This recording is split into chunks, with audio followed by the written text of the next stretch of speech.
Hi friends, మన దెయ్యాల లోకంలోకి స్వాగతం. మనిషి కళ్ళు మూసుకుంటే ప్రపంచం కనపడదు, కానీ కొన్ని వాటికి మనం కళ్ళు మూసుకున్నప్పుడే స్పష్టంగా కనిపిస్తాం.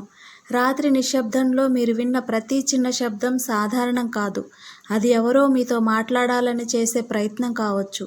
కాబట్టి ఈ కథ వినేటప్పుడు మీరు వినేది కథ మాత్రమే అనుకోవద్దు.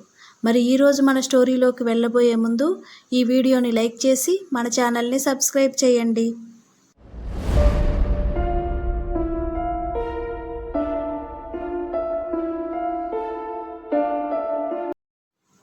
వెంకటేష్ గుంటూరులో బ్యాంకు మేనేజర్గా పనిచేస్తాడు. అతని ఇంట్లో అతని తండ్రి శివయ్య, తల్లి పార్వతి, భార్య తాయారు, పిల్లలు చంటి, బంటి, 2 మగపిల్లలు ఉంటారు. అతనికి ఉద్యోగరీత్యా కేరళలోని కల్లువెట్టం అనే గ్రామానికి ట్రాన్స్ఫర్ మీద వెళ్ళవలసి వచ్చింది. ముందుగా వెంకటేష్ ఆ కల్లువెట్టం బ్యాంకుకు వెళ్ళి తన జాయినింగ్ ఆర్డర్స్ పూర్తి చేసుకుని అక్కడ బ్యాంకులో క్లర్క్గా పనిచేస్తున్న సురేషన్ని తీసుకొని ఒక ఇల్లు వెతకడానికి వెళ్ళాడు. 1 గంట సేపు చూసిన తర్వాత ఒక ఇల్లు అతనికి బాగా నచ్చింది. అతని తల్లి, తండ్రి, భార్య, పిల్లలు ఫ్రీగా ఉండడానికి వీలుగా ఉన్న ఇంటిని తీసుకున్నాడు. కానీ చాలా రోజులుగా ఆ ఇల్లు ఖాళీగానే ఉందంట. ఆ ఇంటి గేటు మీద నెంబర్ చూసి కాల్ చేశాడు. అవతలి వైపు ఇంటి ఓనర్ అర్జున్ మాట్లాడాడు. అతని ఢిల్లీలో ఉన్నానని, ఆ ఇల్లు శుభ్రం చేసి తీసుకోండి, నేను రావడానికి 3 నెలలు సమయం పడుతుంది, అప్పుడే డబ్బులు ఇద్దురు గాని, ప్రస్తుతానికైతే మీరు వచ్చి ఉండొచ్చు అని చెబుతాడు. ఇంకా ఆ ఇల్లు వెంకటేష్కి బాగా నచ్చడంతో ఓకే చెప్పేసి ఇంటికి బయలుదేరి వస్తాడు. ఇంటికి వచ్చాక కుటుంబ సభ్యులకు విషయం చెప్పి 2 రోజుల్లో బయలుదేరాలని చెబుతాడు. ఆ రోజు నుంచి సామాన్లు సర్దే పనిలో ఉంటారు తాయారు ఇంకా పార్వతి. వాళ్ళు ఊరు వెళ్ళే రోజు రానే వస్తుంది. తాయారు గుడికి వెళ్ళొచ్చి బయలుదేరదామని వెళ్తుంది. అక్కడి పూజారి గారు రామశర్మ ఆయన తాయారును చూసి ఆత్మీయంగా పలకరిస్తాడు. తాయారు వాళ్ళ ఊరికి వెళ్తున్నామని, వాళ్ళ కుటుంబం పేరు మీద అర్చన చేయమని చెప్తుంది. పూజారి గారు సరే అని అర్చన చేసి ఆమె దగ్గరికి వచ్చి తీర్థం ఇస్తూ, అమ్మ తాయారు, రానున్న రోజులు కొంత కష్టకాలం. నీకు ఏదైనా సహాయం అవసరమైనప్పుడు అక్కడ కల్లువెట్టంకి దగ్గరలోనే వెల్లియంతర అనే గ్రామం ఉంది. అక్కడ మా అన్నయ్య కొడుకు రామాంజనేయ శర్మ ఉంటాడు. ఇదిగో అతని నెంబర్ తీసుకో. నువ్వేమీ కంగారు పడకు. వెళ్ళే దారిలో వేములవాడ దగ్గర ఆగి వెళ్ళండి అని చెబుతాడు.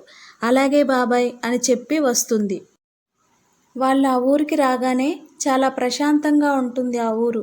పెద్దవాళ్ళు కింద గదులు, పిల్లలు వెంకటేష్ తాయారులు పైన గదుల్లో వాళ్ళ బట్టలు, వస్తువులు సర్దుకుంటారు.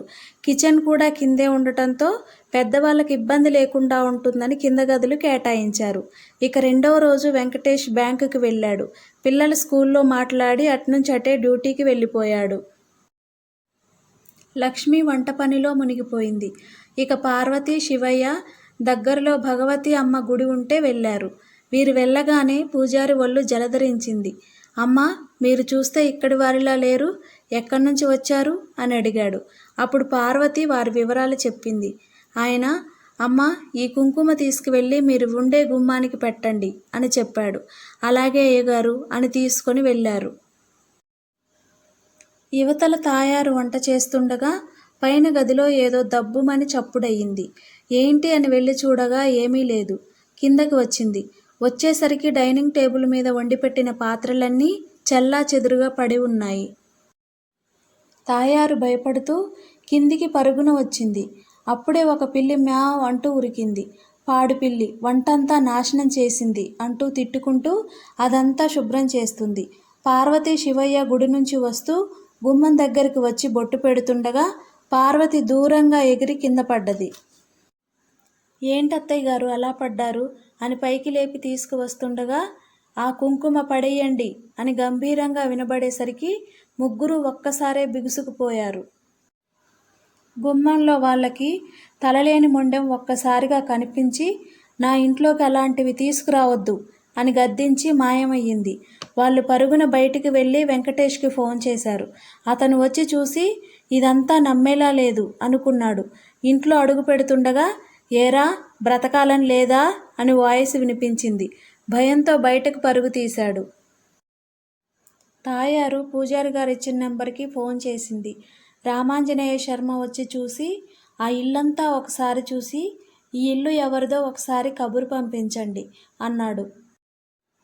వెంకటేష్ ఫోన్ చేసి అర్జున్కి చెప్పాడు.